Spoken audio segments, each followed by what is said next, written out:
বয়স কি কেবলই একটা সংখ্যা, নাকি আমাদের ইচ্ছেগুলোকে মুছে দেওয়ার এক অদৃশ্য শেকল?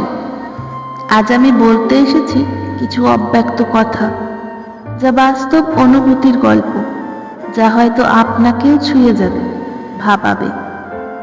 আমরা অনেক সময় বয়সের বেড়াজালে মানুষকে বিচার করি, তাদের স্বপ্ন, ভালোবাসা, সিদ্ধান্তকে নিয়ে কটাক্ষ করি। কিন্তু জীবন কি শুধুই বয়সের গণ্ডিতে আটকে থাকা? 42 বছর বয়সের এক ব্যাচেলর পুরুষ যদি নতুন করে প্রেমে পড়ে, তাহলে তাকে নিয়ে যেন কেউ মজা না করে। ভালোবাসার তো কোনো বয়স হয় না, তাই না?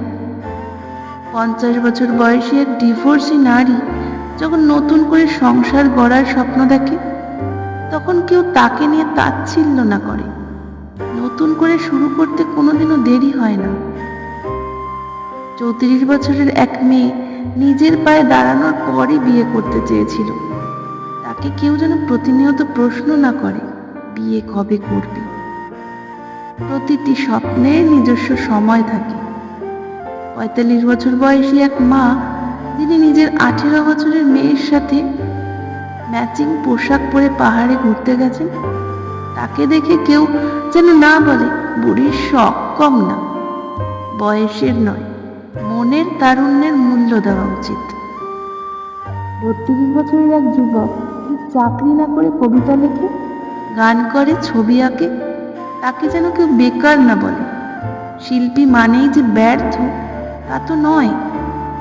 37 বছরের তপন বাবু, যার চুল সাদা হয়ে গিয়েছে, পাড়ার চায়ের দোকানে তাকে কেউ যেন দাদু বা বুড়ো না বলে ডাকে।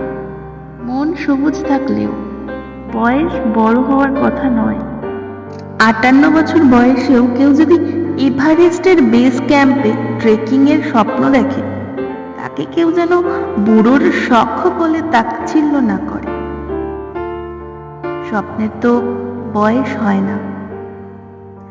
42 বছর বয়সী এক দম্পতি যাদের সন্তান নেই, তাদের যেন কেউ বাজা বলে অপমান না করে। জীবনযাত্রার ভালোবাসার সংজ্ঞা কি কেবল বাবা মা হওয়াতেই সীমাবদ্ধ? জীবনের নির্দিষ্ট কিছু বয়স পেরোলেই মানুষ স্বপ্ন দেখা বন্ধ করে দেবে? নতুন কিছু শেখার, ভালোবাসার, জীবনকে উপভোগ করার অধিকার কি শুধু যুবকদেরই আছে? বয়স বাড়ে, শরীর হয়তো বৃদ্ধ হয়, কিন্তু মন যদি তরুণ থাকে, তাহলে নতুন কিছু শুরু করার জন্য কোনোদিনই দেরি হয় না। তাই আসুন, আজ থেকে আমরা বয়স নিয়ে মানুষকে বিচার করা বন্ধ করি, বরং তাদের স্বপ্ন, ইচ্ছে, ভালোবাসাকে সম্মান জানাই। কারণ জীবন কেবল সময়ের হিসাব নয়, বরং বেঁচে থাকার অনুভূতির গল্প। এই ছিল আজকের বিশেষ পাঠ। কবিতা পাঠে আমি সুদেশনা।